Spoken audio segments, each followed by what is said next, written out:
Welcome to this audio interview with Nancy Kline, President and founder of Time to Think, an international leadership development and coaching company. My name is Adshead-Grant and I'm an executive coach and privileged also to be an accredited Time to Think coach. Nancy is a pioneer in the world of independent thinking and has been since 1985. She is an author, speaker and most wonderful teacher. And I'm really excited to introduce you to Nancy today. You kindly accepted my request to answer some questions from my subscribers who have listened to our previous interviews and some of the participants on my Developing a Thinking Partnership program. Will that be okay? I'd be thrilled. Thank you. Okay. So the first one is, what is Nancy's view of NLP? And does the fact the practitioner is using a technique mean it is not valid or a useful intervention? I don't know the NLP work personally. I know of it, and I know people who are very advanced practitioners in it, and I have a lot of respect for it through those channels. I think that certainly the fact that anybody uses what we would call a technique does not make invalid the intervention just because it's so-called a technique. I think, though, that any technique, and we could characterize a lot of very fluid, organic interventions as techniques. I think anything we are about to do with our clients, we need to make clear to them. We need to make clear what it is we're doing, why we're doing it, and how we will do it, so that it is not sprung on them as something out of a kind of mysterious bank of wondrous expertise, not to be touched or understood by the recipient. And so I would say that NLP techniques, I would guess, can be extremely useful and powerful, and I would guess they can be at their best in their effect to the extent that they are offered, first of all, consciously before they're used, so that we're not infantilizing the client by doing something mysterious. Thank you. Yeah. Another question I had posed was, how do you give information in a thinking environment when someone asks you for your opinion or your ideas? Yes, that's a very important question in my experience. And I'd say that there are essentially three guidelines. One is that we want to keep the person thinking for themselves while we offer our information or view. And so we therefore want to keep intact the understanding that they are one person and we are another person. And that in the way we offer our perceptions, we do not ask them to be us. And therefore, the language we use is critical. The language of advice, for example, makes it almost impossible for someone to receive what we're about to say and keep thinking wholly for themselves and to keep open. The language of experience, however, this happened to me once. I learned such and such from an experience I had that was kind of similar to yours, that sort of language, my language of my experience, or the language of my knowledge. It is my understanding that in circumstances like this, ... I've been reading such and such and have discovered so-and-so, or that sort of the language of my knowledge. Those two kinds of language, experience and knowledge, don't ask you to be me. And so while you're listening to me talk about that, you can freely consider what I say, discard what I say, put aside for later what I say. You don't have to argue with me. You don't have to swallow whole what I say. it's just a way of offering, as you say, my opinion as mine.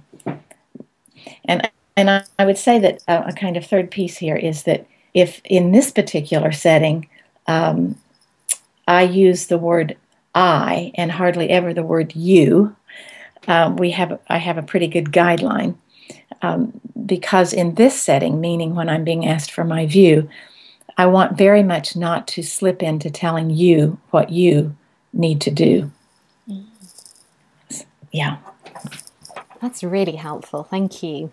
What is it, Nancy, in a thinking environment that helps someone to gain the new insights or even take action?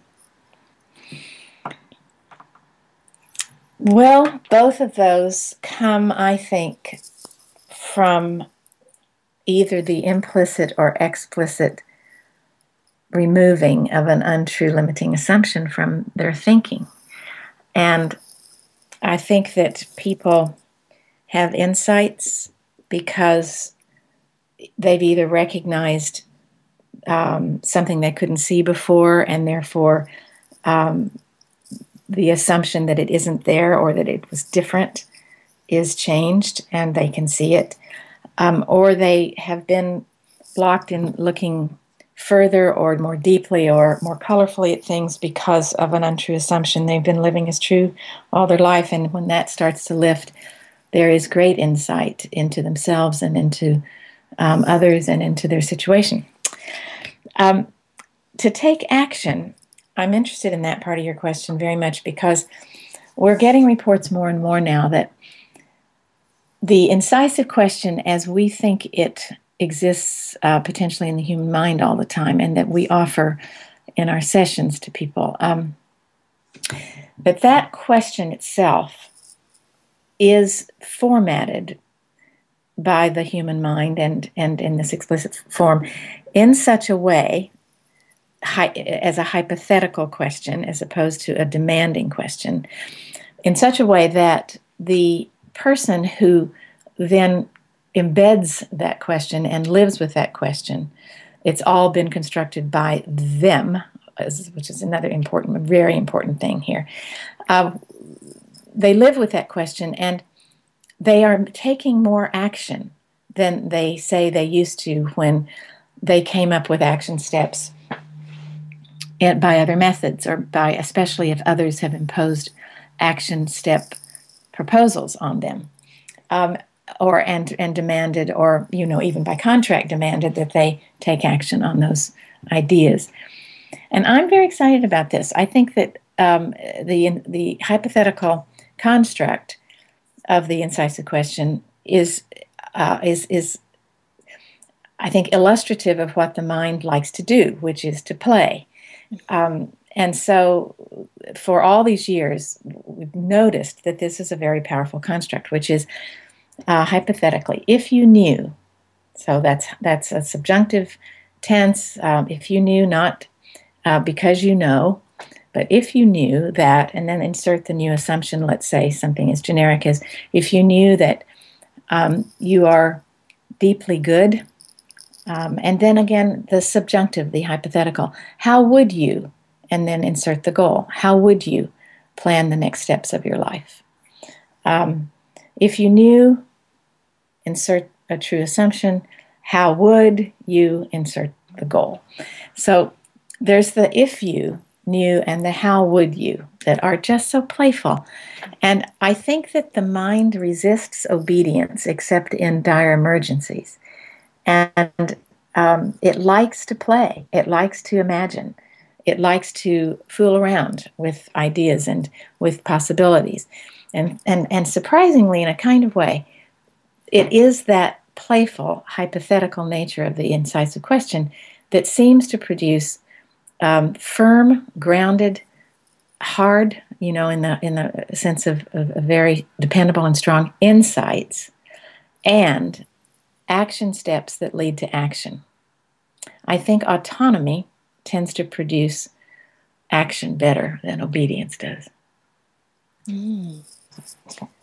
What a remarkable observation, and really fascinating, because a lot of the people in the world that I work in very results driven, and to hear that and it's something I witnessed myself with my own clients, that they are taking more action for themselves over a longer period as a result of their own created question, although we ask it, but as you said, they've created the key parts. Oh, that's very nice to hear. Very encouraging, isn't it? It is. What is it about appreciation that does make a difference to another person's thinking? I guess, Jane, that it's to do again with the strength with which assumptions drive our thinking and our behavior. And there seems to be better thinking from assumptions that are true and liberating about ourselves. And if we can be in the presence of those, be conscious of those, be acting in terms of those true liberating assumptions about ourselves, we do seem to free up the mind to think afresh and to think with more integrity and with, in the end, typically with more success. So, and there is a lot of, well, there's some neuroscience, as I understand it, but I am no expert, that is now watching the effects of appreciation in the brain, and whether that leads to a responsible conclusion that it produces certain kinds of thinking, I don't think we know yet. But we certainly can see that the cognitive function of the brain seems to be enhanced by the conscious awareness of liberating true assumptions about ourselves and each other. And I think the other thing is that reality is not just bad. Reality is also good. And that for some reason in the world we have concluded that that which is real is that which is terrifying, that which is compromised, that which is in some sense not good. Let's get real hardly ever means let's get positive. But that is false. That the actual experience of life is that reality includes what's good. So if all we're doing is criticizing each other, we have not represented reality, and the mind will resist that. So I would suggest that we all kind of keep our eye on the neuroscience, and it's coming from a lot of places in the world, including understanding about the relationship between the heart and the brain. Wow, what a lovely conclusion and encouragement for us to really consider appreciation as everything we do in life. So thank you for that. Thank you. And the last question I have is, does Nancy think or require it that those wishing to train in and consult on the time to think techniques, they have a separate and or previously gained coaching qualification? Absolutely not. There are people who have come to the thinking environment work and study without any qualification in coaching of any sort. And there can be an advantage to that, which is that then whatever you achieve further in coaching always is in the context of, in your own practice, in your own way of experiencing the professional relationship.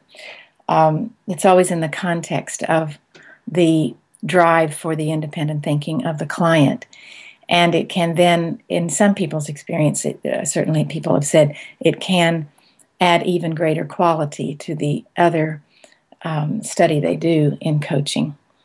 So this is a wholly self-contained, beautiful, and intact process that we think comes from the way the mind works best when it can. Wonderful. And it's available to everyone. Everyone, absolutely. The idea would be that one day we won't need it because the whole world will be a thinking environment, thinking for themselves, everyone. How fabulous. Well, Well, Nancy, thank you so much for your time today. And I would just love to appreciate once more your time and dedication to helping all of us become thinking environments for ourselves. And in particular, what I noticed today is your continued passion for thinking further about how we can apply this more readily in everyday life. And I really appreciate that. So thank you very much. Oh, and thank you, Jane. It's just been such a pleasure to be with you, and I do appreciate all of your listeners and subscribers for their interest in this.